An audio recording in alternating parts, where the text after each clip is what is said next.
People in Venezuela marched against U.S. sanctions, lobbied against the state-owned airline CONVIASA. Protesters in Britain call on the Prime Minister to halt the deportation of 50 people to Jamaica. And China battles growing xenophobia and misinformation over the novel coronavirus. Welcome to Telesur. I'm Carla Gonzalez in Quito, and this is From the South.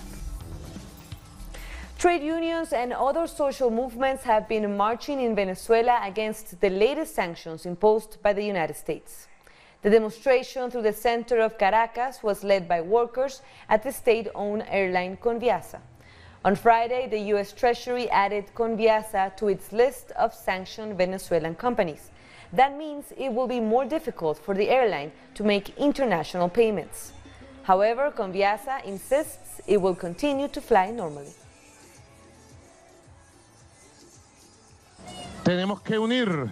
We have to unite our spirit and our hopes into one. This is not an aggression against one man. Some might like me and support me as president, and some might not, and I respect them. But these illegal and criminal sanctions, under international law, are not lobbied against President Maduro. They are used to hurt the people of Venezuela, and we must reject them and be united as a nation. What is their justification for the sanctions against CONVIASA? How can they justify sanctioning a public service company, a transport company, such a noble company? What harm do they think they're doing to me?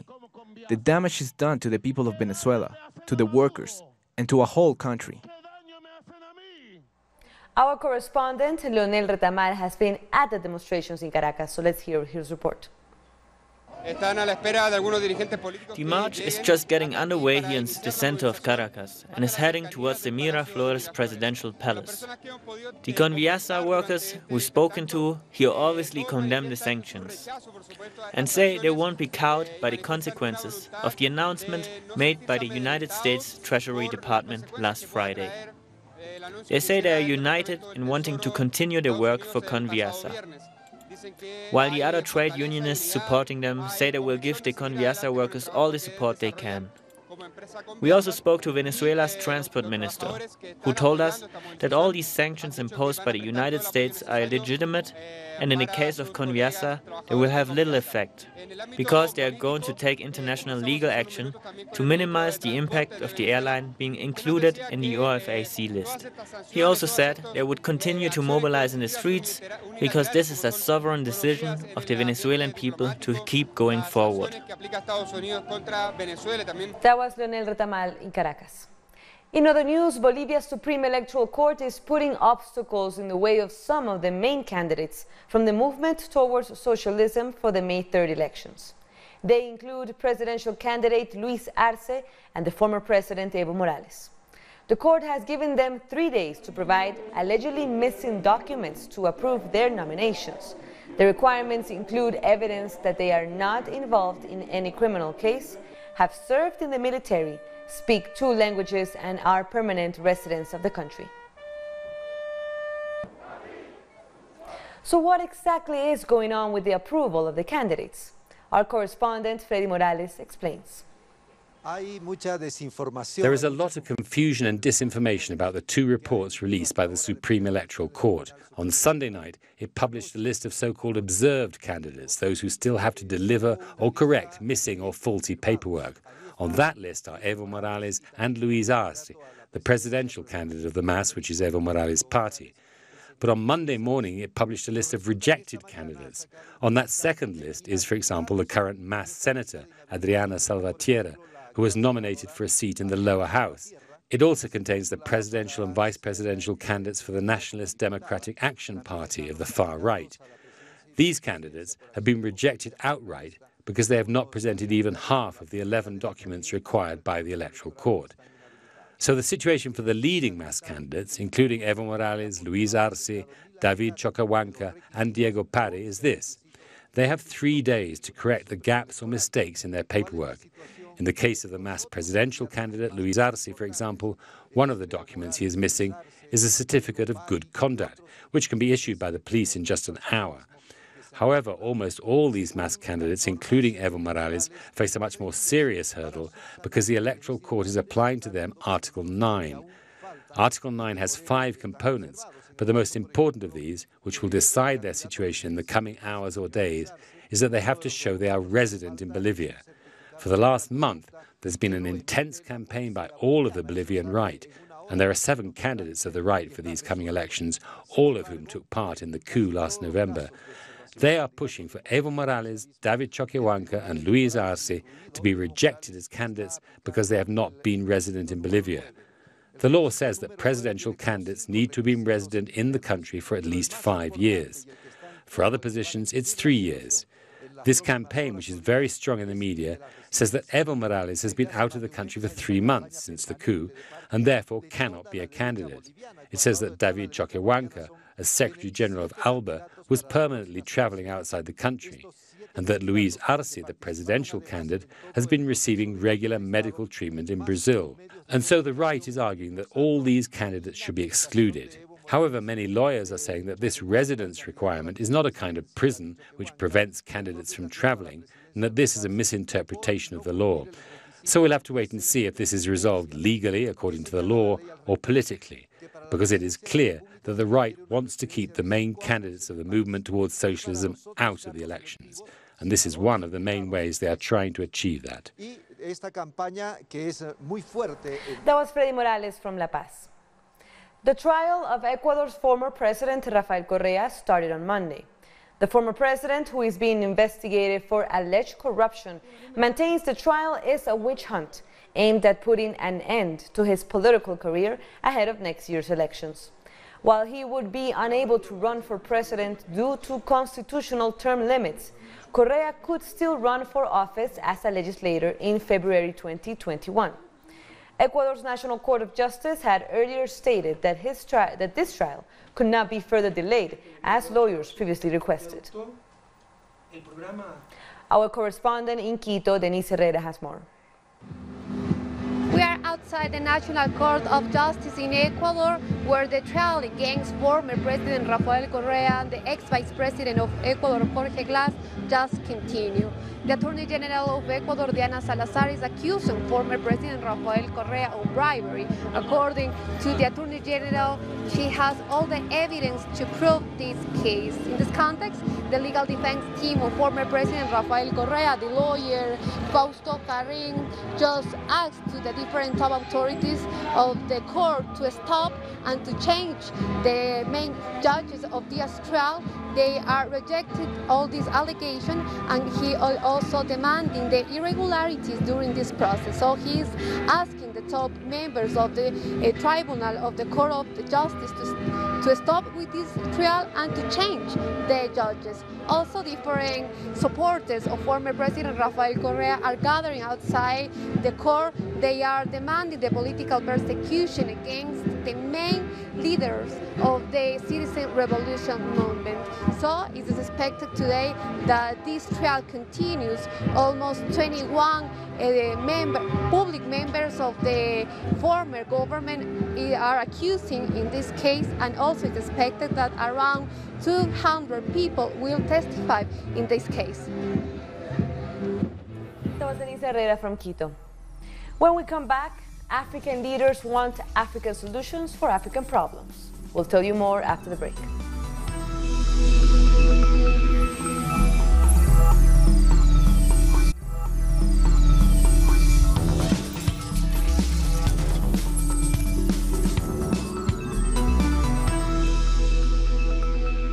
Thank you for joining us. Let's continue with news. This weekend, the president of El Salvador, Nayib Bukele, sent soldiers into parliament as he demands that lawmakers approve a loan to boost security. Despite the military presence, only 28 members of the parliament turned up to Sunday's extraordinary session, meaning it was again without a quorum to vote on the $109 million loan. Members from the left-wing FMLN and the right-wing Arena parties refused to attend. Bukele said he would give the parliament 1 more week to pass the legislation. If these scoundrels don't approve this week the territorial control plan, then we will return here on Sunday. We ask God again for wisdom, and we say, God, you asked me for patience, but these scoundrels don't want to work for the people. Earlier, our correspondent Ernesto Ábalos sent us a report from El Salvador. Sunday was a very intense day here in El Salvador. The FMLN was holding its national convention in the morning, where the Secretary General, Oscar Ortiz, made it clear that the FMLN rejected the call by President Nayib Bukele for an extraordinary session of Parliament to approve the $109 million loan for his security plan. He said he gave full support to the party's lawmakers not to attend, since the Legislative Assembly was holding regular sessions where this plan could perfectly well be discussed. The extraordinary session was called for 3 p.m. on Sunday. The president arrived an hour later and spoke to his supporters outside the Assembly. There he used strong words to accuse the FMLN and Arena lawmakers of being linked to gangs known as pandillas, and claimed that these gangs may have received money from these parties during elections. After speaking for half an hour, the president went into the Legislative Assembly and made a prayer to God, where he said he had asked for patience and more patience to avoid getting into a conflict between the legislature and the executive. He said he would give the members of the parliament another week to approve this loan, and he said if they didn't do that, next Sunday he would return to the Assembly. He also called on the population to punish these lawmakers of El Salvador's two traditional parties in next year's legislative elections and remove them from office. That was Ernesto Ábalos from El Salvador. More than 170 British members of parliament have urged Prime Minister Boris Johnson to halt plans to deport 50 people to Jamaica on Tuesday. This comes a few days after protesters held late-night demonstrations at Downing Street, calling on the government to stop its plans to charter a flight to send dozens of people to an unfamiliar country. It's linked to the Windrush scandal, as a recently leaked report said the government should consider ending the deportation of foreign-born offenders who arrived to the UK as children. A representative for Black Lawyers for Justice, Lee Jaspers, described the UK's planned deportation as disingenuous and racist. We're calling on the Jamaican government in particular to deny the British plane the ability and the right to land, because there can be no confidence in this government's ability to get these decisions right. They've been guilty of racism in the past. They're guilty of racism in relation to this flight. Windrush demonstrates that. We've got the famous comedian Rolf Harris, an Australian, very high repute, sang the world-famous tune that Tied My Kangaroo Down, guilty of serious paedophilia offences here in the United Kingdom. He's not being deported to Australia. We've just had a Asian young man born abroad, released from jail, committed terrorist attacks on the streets of Breton in South London. He wasn't subject to deportation. Why is this seemingly specially reserved for black people and people from Africa and the Caribbean? So you're right, there is a double standard, and that's my appeal to the general Caribbean and African nations out there. Please see beyond the hype and the propaganda of this government. The reality is that we are here as black British people being subject to the most horrendous and egregious infringements of our human rights. And we're seeing legal action and a judicial review in the High Court being lodged now. We hope to get an oral hearing in front of a judge this afternoon. If we are successful, then that could ground the flight, but we're still waiting to get access to a judge in order to have that hearing. The second type of action is there is a mass picking of 10 Downing Street taking place in the next couple of hours, where we can expect hundreds, if not thousands of people to turn out, even though it's windy, it's rain, it's cold right now in London. We now turn to news from Africa. At least 30 people have been killed in a militia raid in Nigeria's Borno state. The attackers targeted a village on Sunday evening, raising fears that women and children have also been abducted. The government officials have blamed Islamist fighters, though there has not been any claim of responsibility yet. The decade-long insurgency has killed 36,000 people and displaced around 2 million in northeast Nigeria. We were just sitting in the front seat of the car, and unexpectedly we heard them shouting, "Allahu Akbar," meaning God is great, and the shootings continued. They first killed a lady in the front seat of the car. Then we started running away. They killed over 10 people and killed as well as burned 2 young babies in the car. They also abducted a number of men and women passengers. And vote counting continues in Cameroon following the country's parliamentary and municipal elections. The ballot was overshadowed by violence and a boycott by the opposition. The ruling People's Democratic Movement is expected to retain its parliamentary majority. Official results are expected within 2 weeks. The polls were characterized by a low turnout in the English-speaking regions. Those who want an independent state for the marginalized English-speaking regions call for a complete boycott of the polls and threaten those who wish to take part.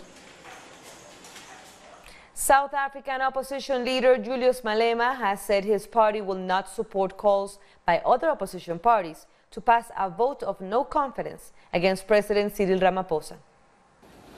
We will not support ATM motion of no confidence. We don't want clownish things here. I mean, the ATM didn't really speak to us. So when we did the motions of no confidence ourselves against other people before, we speak to everyone. When you know your strength, you can't just wake up in the morning and say you're going to pass a motion of no confidence. You don't talk to people and then just assume they will support you. No, it doesn't work like that. There is no motion of no confidence we're going to support. We're going to fight Cyril our own way, and we're not going to be hijacked by any opportunism, any corrupt elements, nothing. We will hold Cyril accountable and we will do it our own way. And there's no one who's going to blackmail us. The 33rd African Union Summit, which opened on Sunday in Ethiopia, has concluded with a call for African solutions for African problems. South African President Cyril Ramaphosa is taking over from Egyptian President Abdel Fattah el-Sisi as chairperson of the body. He said the AU must take a proactive role in resolving conflicts across the continent. He accused the international community of sidelining Africa from initiatives aimed at ending the conflict in Libya, and also rejected the United States and Israel's so-called Middle East peace plan. With regards to the US-inspired plan for the Palestinians, that as I listened to it and as I read everything that's written about it, it brought to mind a horrible history that we as South Africa have gone through.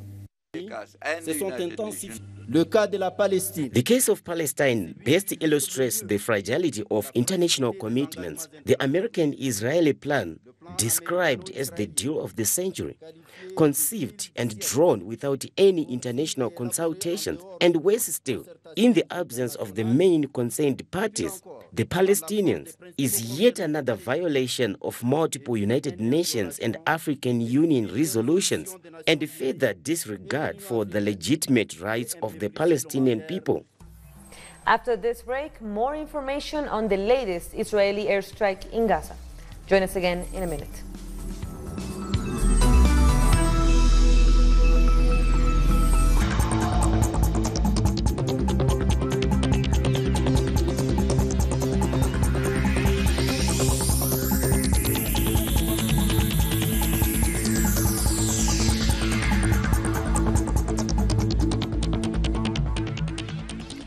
The death toll from the new coronavirus has risen to 909 in mainland China, as millions of people start returning to work after an extended holiday designed to slow the spread of the virus. The National Health Commission said 97 people died on Sunday, making it the deadliest day since the outbreak started. The number of confirmed cases nationwide now stands at 40,171. The outbreak has turned most cities into ghost towns, with many staying indoors. But on Monday, traffic returned to the roads as millions made their way to work. And as China continues its many efforts to fight the coronavirus outbreak, the government has also had to battle the spread of fake news and the rise of xenophobic attitudes against its citizens. I'm not a virus. is one of the slogans being used to criticize growing xenophobic attitudes towards Chinese citizens because of the coronavirus outbreak that has infected over 40,000 people. We are seeing xenophobic expressions used not only against the people of China, but also Chinese products and the nation as a whole. This is a sign of deep ignorance and are not casual events. These attacks are a part of the disinformation campaign being waged against the Chinese government. China has had to fight rumors and lies published in Western news outlets and social networks that hope to spread negative opinions about Chinese people. One of the most seen social media posts shows a woman with Asian features eating a bat, which many claim had happened in Wuhan. But the woman in the video eventually came out to prove that it was filmed 4 years ago in an island in the Western Pacific. This information being made up by people who do not know what the real situation is. They are not here and do not know the moment-to-moment developments. There are those who want to spread terror and panic using racism and xenophobia. In Facebook and other platforms, we are seeing that people are mocking the situation, attacking the Chinese people as a whole. Rumors and false information have given rise to anti-Chinese sentiment in many countries, as many agree that this strategy seeks to minimize the great efforts made by the government to stop the spread of the coronavirus and to save as many lives as possible. There are clear geopolitical interests behind these attacks. Let's not forget China is the second largest economy in the world and is still waging a trade war with the United States. So certain players have shown interests in slowing down progress in China's advances, such as the Belt and Road Initiative or the Made in China 2025 strategic plan. Chinese authorities have made several calls to all nations to contribute with the efforts to stop the novel coronavirus and to stop the spread of fake news and xenophobia. Even the World Health Organization has said that cooperation and international understanding should be the only strategy in these moments. And in news from the Middle East, Israeli planes carried out airstrikes on the besieged Gaza Strip, causing extensive damage, according to local media.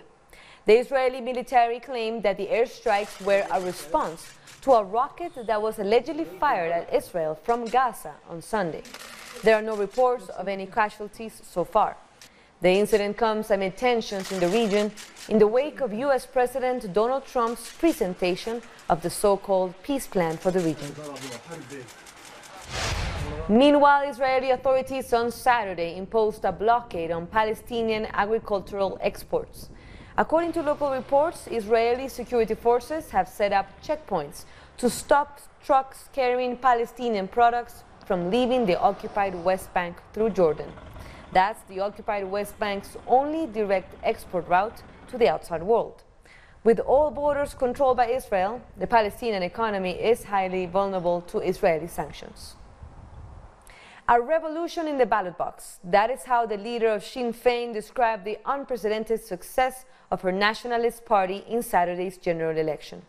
The first results on Sunday night gave Sinn Féin the largest number of first preference votes, with 24.5%. For the first time, they beat the two traditional parties that have alternated in power for decades. Fianna Fáil had 22% and the governing Fine Gael had 21%. Ireland's single transferable voting system means Fianna Fáil is still predicted to win the most number of seats in Parliament, and a difficult coalition talks are expected.